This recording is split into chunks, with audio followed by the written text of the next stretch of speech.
Richard, firstly, welcome back to Swindon Town. What are your initial thoughts after your reappointment as manager?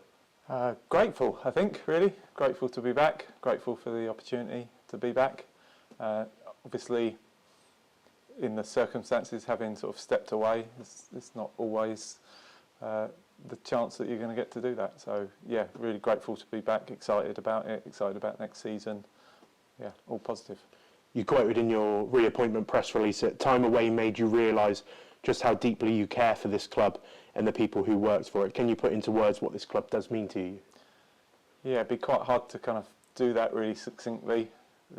Anybody who works at the club or knows the club knows that it's got a way of sort of wheedling its way into your heart a little bit, and yeah, that's certainly what it's done to me. It's not just the club, but then also the people at the club. There's a lot of good people, yourself included, that work at the club, and yeah, there's just the relationships that you build, and I think particularly within the women's game, the big things that you get out of it are the experiences that you can have and the people that you meet and the people that you work with.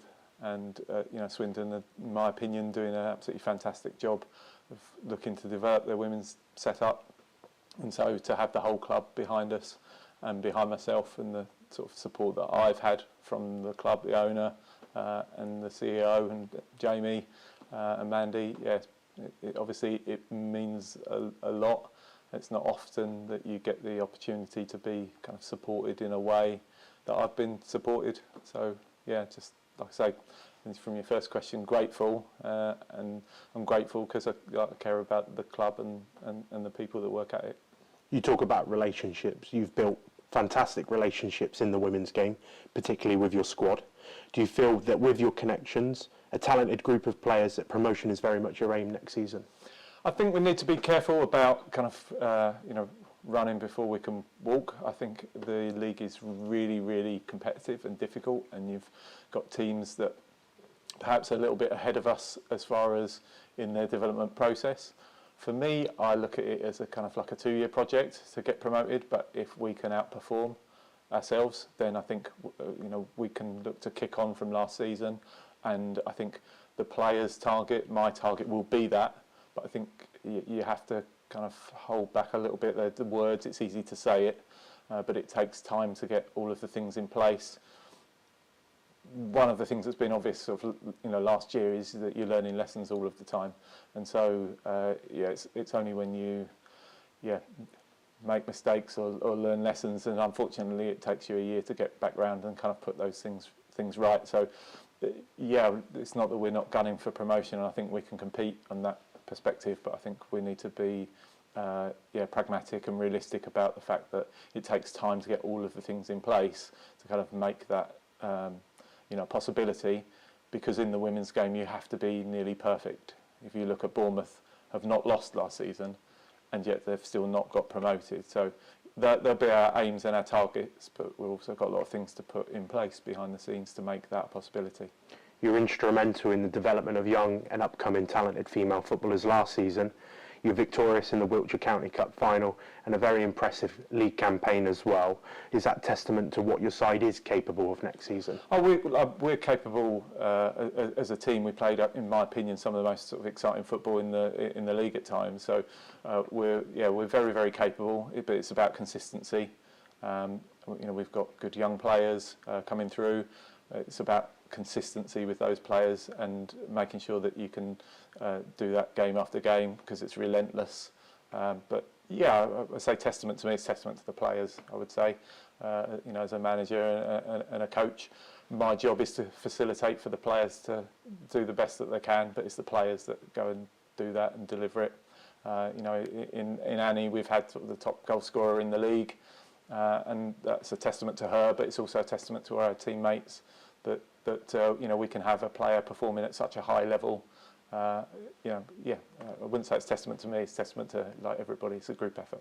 Touching on the league's top goal scorer last season, Annie Colston, she has committed ahead of next season. How important of a player was she to keep hold of, and how instrumental will she be in next season's campaign? Well, she's crucial in as much as two things. Obviously, having a good goal scorer, and we've got a number of people that can score goals in our team. But you know, having somebody who's delivering that consistently, doing their job is an asset that a lot of teams would like to have. But like, more than that, with Annie, she's a top person. She loves the club. She really wants to be at the club, and so you're not just getting those qualities as a footballer. You're getting somebody that is brilliant for the environment. For other players. I've said it before, she's the first player to celebrate somebody else scoring. She loves scoring herself, but she's the first to celebrate if somebody else does that. And players like that with like no ego but lots of ability. If you've got those in your group, then you're doing very well, and we're lucky to have her. Everybody feels that way, I think. With any new season and campaign, there's obviously movement amongst your squad. And with that, the first team in development are hosting an open session at the end of the month. What can you tell us about that? Yeah, just I'm open-minded always to look at players. Obviously, I've got a pretty good network and knowledge and understanding of players that sort of play within the leagues, but particularly with younger players or players coming through, or sometimes players that have been playing at a lower level, but have got talent and ability and perhaps been playing at that level for a reason. Always open to look at and see those players. I've got a daughter that that plays. I'm not a massive fan of trials. I wouldn't see it as a trial. It's just an open session whereby then we can potentially have those players come in then over sort of pre-season and have a longer look at them. It's just an opportunity for us to cast our net open and for people to.